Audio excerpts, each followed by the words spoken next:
10th, 2008, New York City. The market has just lived through its worst year in decades. Banks are collapsing, pension funds are bleeding, ordinary people are watching decades of savings disappear in real time. On the 17th floor of a luxury Manhattan apartment, a 70-year-old man calls his two sons into the living room. Mark and Andrew both work for him. Both have built their careers around his name. He tells them there is no easy way to say what he is about to say. Then he says it. It's all a lie. It's been a lie for years. There is no business. There never was. The next morning, his sons go to the FBI. Within 24 hours, federal agents are standing at Madoff's penthouse door. He doesn't run, he doesn't deny anything. He simply says, yes, it's all true. What follows is the unraveling of the largest financial fraud in human history. Not a scheme buried in derivatives that nobody understood. Not a scam hidden in offshore accounts.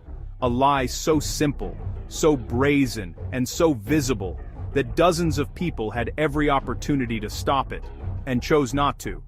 So how does one man steal $65 billion in broad daylight for nearly 4 decades and walk away clean every single time? There was actually one man who proved it was fraud as early as the year 2000. He handed the evidence directly to the government. We'll get to what happened next, and it will make you furious. This is the story of Bernie Madoff and the system that made him possible.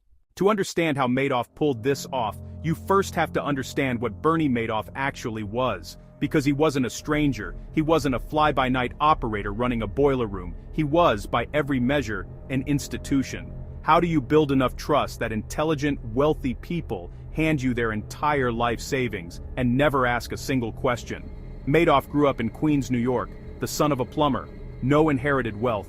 He put himself through Hofstra University and briefly attended law school before dropping out at 22 to start his own firm, with $5,000 saved from working as a lifeguard and installing sprinkler systems. That firm, Bernard L. Madoff Investment Securities, eventually became one of the most respected market-making operations on Wall Street.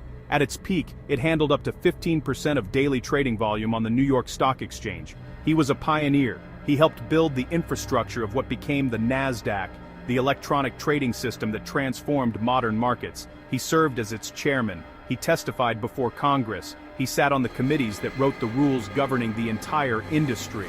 And then there was the other side of his business, the private investment advisory operation, shrouded in secrecy, no public disclosures, no outside auditors, just returns, steady, reliable, extraordinary returns, 10% a year, every year, whether the market was up or down. In 1987, when the Dow crashed 22% in a single day, Madoff's clients still made money. After the dot-com collapse, after 9/11, after every crash and correction of the last 3 decades, still making money. Doesn't that sound too good to be true? The answer, which thousands of sophisticated investors somehow missed, is that it was. But here's what made Madoff's scheme uniquely powerful. He didn't advertise. He didn't pitch. You had to be referred, invited. You had to know the right people at the right country club in Palm Beach or the right synagogue on the Upper East Side. There was a waiting list. People begged. Wealthy families passed access to his fund down through generations like an inheritance. He was like a god in our community. You prayed that he would take your money. The exclusivity was part of the product. The secrecy was part of the appeal. If you asked too many questions, you might lose access. And nobody wanted to lose access. If you're new here, we cover stories like this every week. The decisions behind the scandals. The systems behind the failures. Hit subscribe so you don't miss the next one. Now, back to Bernie. Here's something most people don't know about this story. Madoff didn't just fool his investors. He fooled the people whose entire job was to catch him. And the way he did it says something important about how power actually works. Stay with me. The machine ran perfectly for decades. But there's one thing about a Ponzi scheme that can never be changed. It always has to collapse. The only question is when. And what finally broke it is almost too simple to believe. Let's take a minute to understand exactly what Madoff was doing, because it is far simpler than you might expect. A Ponzi scheme is one of the oldest frauds in existence. The name comes from Charles Ponzi, an Italian immigrant who in 1920 promised investors 50% returns in 90 days. He couldn't deliver, so he paid early investors with money from new ones. It collapsed within a year. So how does a scheme that has been failing since 1920 go undetected for nearly 4 decades in the most regulated financial market on Earth? Madoff's version was no different in principle, just bigger and older. Investigators believe the fraud may have begun as early as the 1970s, possibly earlier. Here is the core of it. Madoff never invested a single dollar of his clients' money, not one trade, ever, in nearly 4 decades. Instead, when clients requested account statements showing their portfolio, stocks, options, dividends, his back-office staff simply fabricated them, invented trades that never happened, printed out paperwork for transactions that never existed, mailed it all to clients who had absolutely no reason to doubt what they were reading. The actual money sat in a single J.P. Morgan Chase bank account. When clients wanted to withdraw, and many did, successfully for years, he paid them from the pool of incoming deposits. As long as more money arrived than left, the machine kept running. By December 2008, Madoff claimed to hold approximately $65 billion in client assets. The actual balance in his account, roughly $300 million. The rest had been paid out, spent, or simply didn't exist on paper. The only thing that broke it was the 2008 financial crisis. Too many clients needed their money back at once. There wasn't enough left to pay them, so he called his sons. But here's what I want you to sit with. How did nobody catch this? Not for a year. Not for a decade. For nearly 40 years. There had to be red flags. There were. In fact, one man, a financial analyst in Boston, had mathematically proven the fraud was real 8 years before Madoff was arrested. He didn't just suspect it, he proved it, and then something happened that should make every one of us deeply uncomfortable. Coming up next. His name is Harry Markopolos. In 1999, Markopolos was a financial analyst working for a rival investment firm in Boston. His bosses had a simple request: figure out how Madoff was generating such consistent returns so their firm could replicate the strategy. Markopolos sat down with the numbers. 4 hours later, he concluded it was mathematically impossible. 4 hours. That's all it took a trained analyst to see what the most powerful financial regulator in the world missed for 30 years. Why? His analysis was straightforward. The strategy Madoff claimed to use, known as a split-strike conversion, simply could not produce the returns he reported under any real market conditions. The numbers were too smooth, too consistent. Markets don't move that way. Markopolos concluded there were only 2 possible explanations. Either Madoff was front-running, illegally profiting from advanced knowledge of client trades, or it was a Ponzi scheme. There was no third option. In 2000, he submitted his findings to the SEC's Boston office. He titled his report, "And This Is Real.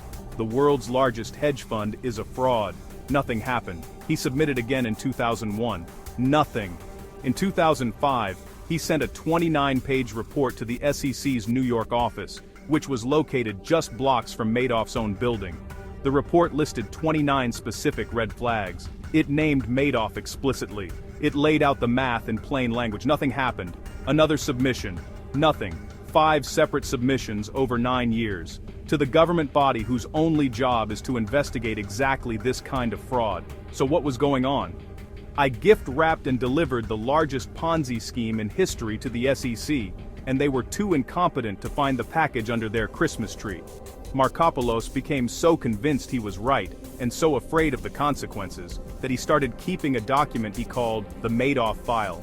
Instructions for what to do with his evidence if he turned up dead under suspicious circumstances. He wasn't being paranoid. He genuinely believed that powerful people had an interest in keeping this buried. The SEC did conduct 2 investigations of Madoff's firm during this period. In both cases, investigators either failed to examine actual trading records or accepted Madoff's explanations without verification. One investigator later admitted he didn't even know what a split-strike conversion strategy was and never looked it up. Madoff knew exactly how to handle them. He was, after all, a former NASDAQ chairman.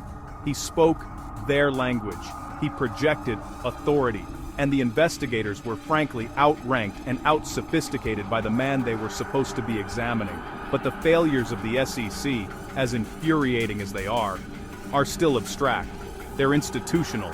The real human cost of this fraud is something else entirely, and the list of people who lost everything is going to hit harder than you expect. It's easy to look at $65 billion and feel nothing. The number is too large, it becomes abstract. So let's make it smaller. What does $65 billion actually look like in human terms? The Elie Wiesel Foundation for Humanity, built by a Nobel laureate and Holocaust survivor to fight hatred and indifference in the world, lost everything it had. $15 million, gone overnight. Hadassah, one of the largest Jewish charitable organizations in America, lost $90 million. The Jet Foundation, which funded criminal justice reform, had to shut down entirely. Its entire endowment, gone. Steven Spielberg's Wunderkinder Foundation lost a significant portion of its assets. Hundreds of smaller Jewish community charities, synagogue endowments, and Holocaust memorial funds were wiped out. The fact that Madoff had specifically and deliberately cultivated Jewish communities as his primary investor base and then stolen from them was not lost on anyone who followed the case.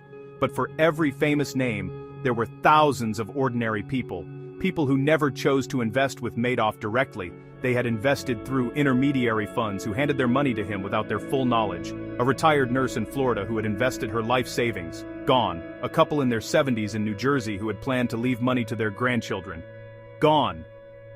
And then, there is a name you may not have heard, but should know.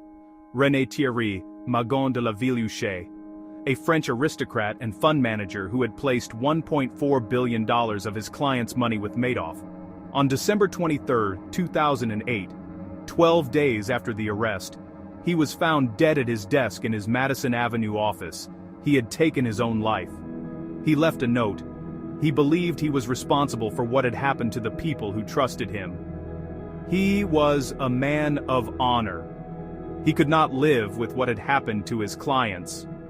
In total, approximately 37,000 accounts were affected across 136 countries. Major banks across Europe, sovereign wealth funds, pension systems serving ordinary workers. The bankruptcy trustee Irving Picard spent years in litigation and ultimately recovered a remarkable amount, approaching 90 cents on the dollar for verified victims. But recovery took over a decade, and it couldn't undo the human cost that had already occurred. The victims are devastating, but there is one chapter of this story that cuts differently than all the others. Because the people who suffered most, the people whose lives were most directly destroyed, were not strangers to Bernie Madoff. They were his own family. Mark and Andrew Madoff both worked at their father's firm, not in the fraudulent advisory operation. They worked on the legitimate trading side. Every investigation that followed found no evidence they knew about the fraud. They were the ones who turned him in. Think about what that decision must have cost them. Your father confesses to the largest financial crime in history. You report him to federal authorities, and then you wait to see what happens next. What happened was not what they hoped. Both sons became targets of civil lawsuits filed by the bankruptcy trustee, who alleged they had benefited from the fraud. The litigation was relentless and public. The press coverage was brutal. Their names were permanently attached to their fathers. Mark Madoff was 46 years old. On December 11, 2010, exactly 2 years to the day after his father's arrest, he died by suicide in his Soho apartment. His young child was asleep in the next room. He had sent an email to his wife that morning. His final message to his father was relayed through attorneys. "I love you. Now goodbye." Andrew Madoff survived his brother, but spent the following years fighting both the ongoing legal fallout and a cancer diagnosis. He died in 2014, at age 48. Bernie Madoff in prison reportedly expressed grief about the deaths of both his sons. Whether that grief was genuine in a man who spent nearly 4 decades perfecting the performance of trustworthiness is a question only he could answer, and he never answered it clearly. Madoff was sentenced to 150 years in prison. He died behind bars. But what I want to focus on before we close is the bigger question this story forces us to ask. Not about Bernie Madoff, about the institution that let him operate for 30 years. June 29, 2009, Federal Court, Manhattan. Judge Denny Chin had received over 100 letters from victims before sentencing. He read every one of them. The prosecution had asked for 150 years. Madoff's defense had asked for 12. Judge Chin gave him 150. At sentencing, Madoff spoke briefly. He said he had lived with shame and pain. He said he was sorry. He offered no full explanation of why, no genuine accounting of how a decision made decades ago had led here. Victims who spoke in court were largely unsatisfied. One called his apology hollow. Another said, "He never told us what he did with our money." That question, where did the money actually go, was never fully answered. 150 years. A number that is both meaningful and meaningless. It signals the scale of the crime, but it also means that one man goes to prison, and everyone else, the banks that processed his transactions, the regulators who ignored the warnings, the intermediary funds who handed him money without doing due diligence, walks away. Madoff served his sentence at Butner Federal Correctional Complex in North Carolina. He petitioned for early release in 2020, citing terminal kidney failure. The request was denied. He died in prison on April 14, 2021. He was 82 years old. He had served 12 years of his 150-year sentence. He never gave a full public accounting of how the fraud began, how it was sustained, or who else may have known. There is a temptation with stories like this to make them about one person, to treat the villain as singular, an aberration, a monster who slipped through the cracks, someone exceptional who can be locked away and forgotten. The Madoff story resists that, because what do you do with a story where the fraud was reported, in writing, with mathematical proof, to the government 5 times over 9 years, and nothing happened? After Madoff's arrest, the SEC's own Inspector General conducted an internal review. The resulting report ran to 457 pages. Its findings were devastating. Investigators assigned to Madoff cases were inexperienced. Key tips were never followed up. Officials who had social connections to Madoff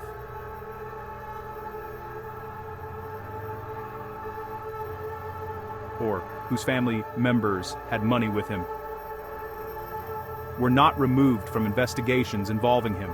When Madoff offered implausible explanations for his trading strategy, investigators accepted them without verification. One investigator admitted under questioning that he didn't know what a split-strike conversion strategy was, the very strategy at the center of the case, and had never researched it. The report also identified a deeper cultural problem. The SEC was more focused on generating statistics through smaller technical violations than on investigating complex systemic fraud. It was optimized for optics, not outcomes. The SEC broke the cardinal rule of securities law enforcement. They accepted the word of the person under investigation. Congress held hearings. Agency leadership faced testimony. The Inspector General's report named names. And how many SEC officials were criminally charged for their failure to act on 9 years of evidence? 0. Several quietly retired. The institution built to protect investors had, in this case, protected the fraudster. And that is not a footnote to the Madoff story. That is the Madoff story. In the weeks after Madoff's arrest, commentators debated how such a scheme could run for so long without detection. The answer is simple, uncomfortable, but simple. People wanted it to be real. The investors wanted the returns. The regulators wanted to believe the system worked. The press wanted to believe a man of Madoff's stature couldn't possibly be a criminal. The colleagues and community members who had quiet doubts decided the cost of being right wasn't worth it. The fraud survived not because it was sophisticated. It survived because of a collective, sustained decision not to look too closely. And here is the question that stays with me. If a financial analyst in Boston could prove this fraud in 4 hours using publicly available information, what else is hiding in plain sight right now that we're all choosing not to look at? Harry Markopolos summed up the SEC perfectly. He said they were looking for guppies. They had no idea how to catch a whale. And the whale had been swimming in plain sight for 30 years. The money that was eventually recovered came back through years of litigation, clawbacks from early investors who had unknowingly profited, and settlements from banks that had looked the other way. A remarkable outcome, but one that took a decade. The foundations that shuttered, the charities that closed, the retirees who lost their independence, the man who died at his desk in December 2008 because he believed in honor. None of that came back. Bernie Madoff was not a genius. He wasn't unusually charming. He was disciplined, patient, and very good at understanding one thing about human nature, that the greatest protection a fraudster can have is not cleverness, it's respectability. The biggest fraud in Wall Street history wasn't hidden, it was ignored. If this story made you think, there are more like it. Every week on the Boardroom Files we go deep on the decisions behind the biggest scandals in business history. Subscribe if you haven't. Drop a comment. I want to know, who do you think is more responsible for this fraud, Madoff or the SEC? See you next week. This is the Boardroom Files, where empires rise, scandals break, and the truth is always in the fine print.